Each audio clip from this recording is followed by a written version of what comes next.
The House with a Clock in Its Walls by John Bellairs, Chapter 9. The professor leaned forward, waiting for a reply, but his visitors were too astonished to answer. Johnny and Fergie looked at each other, and they both glanced helplessly at Father Higgins, who was just standing there with his mouth open. After an awkward silence, Father Higgins spoke. He sounded wary and uncertain, as if he really didn't know what would be best to say. "Rod, Rod, don't you recognize us? It's me, Father Higgins, from St. Michael's Church, and here's your pal Johnny and his friend Fergie. We've been turning the countryside upside down looking for you, and we're so glad we found you. Come on. Do you really not know who we are?" The professor went on glaring suspiciously at his visitors. "I can see that you're a priest," he said sullenly. "Or rather, I see that you're wearing a clerical outfit. But I can honestly say I've never met you before in my life, and the same goes for those two disreputable-looking kids you've got with you. Now, if you don't mind, I'd like you to go away and leave me in peace. Today's my birthday, and tonight, if I'm good, something especially nice is going to happen to me. I wouldn't want to miss out on that, now would I? So please make yourselves scarce, the lot of you." Again, Johnny was stunned and horrified. Not only had the professor lost his memory, but he also seemed to be slightly insane. Johnny knew very well when the professor's birthday was, December 8th. And what was this something special that was going to happen to him? Father Higgins took a short step forward.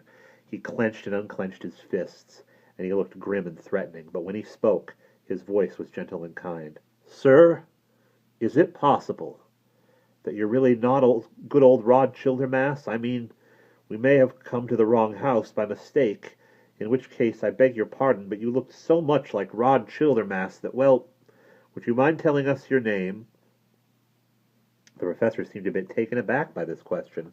He put his fingers to his lips and pondered for a bit. "You know," he said in a sincere, matter-of-fact tone, "I can't honestly say who I am, but names aren't important, are they? They're like the labels on jars, and they may be misleading. On the other hand, I can tell you a great deal about history. I can tell you about the War of Spanish Succession, and the Zimmerman telegram, and the Ostend Manifesto. Would you care to hear a few words about these subjects? Ask me anything at all." Tears sprang to Johnny's eyes. He felt utterly helpless and panicky, too. If they had found the professor chained to a wall, they could have broken the chains and led him away to safety.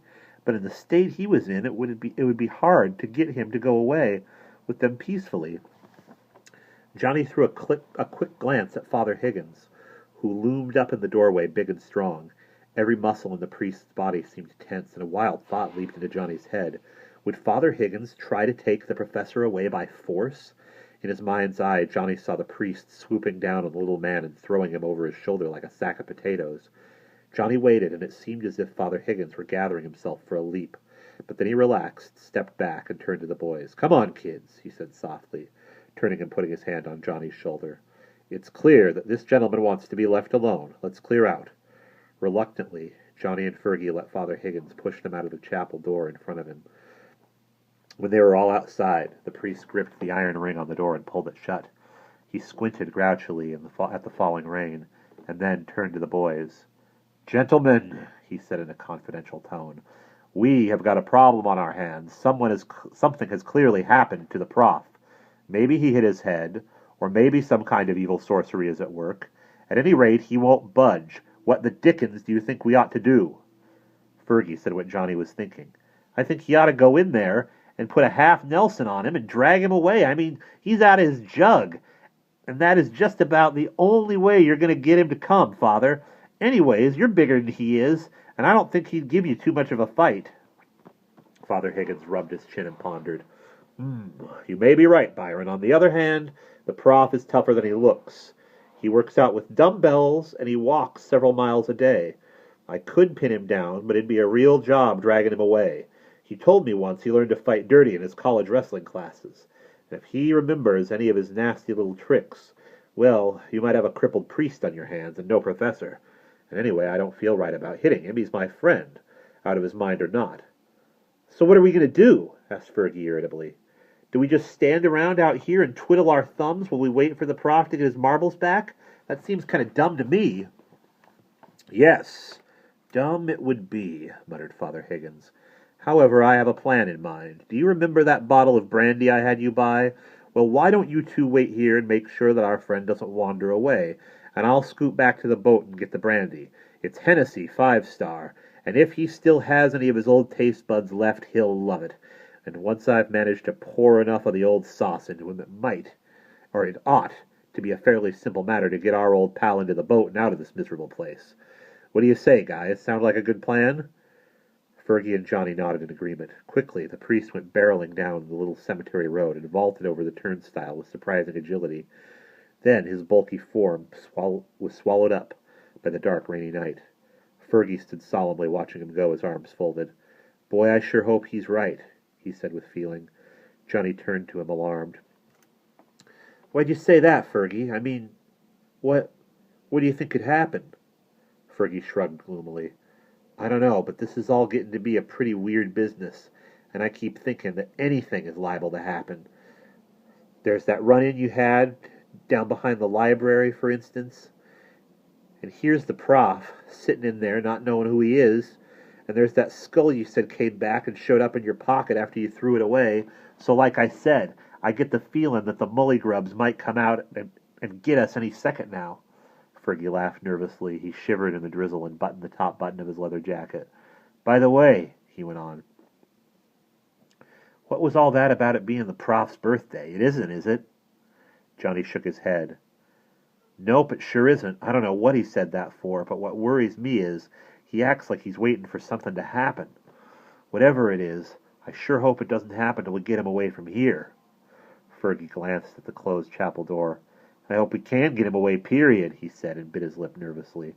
The wind began to blow harder. An old bent elm tree grew in the field that lay beyond the graveyard wall, and they could see it waving its spindly, loopy arms as the rain poured down. The boys squeezed themselves in against the chapel wall. There was no porch, but the edge of the roof hung out a little over the front of the building, and this kept them a bit drier than they would have been otherwise. Time passed.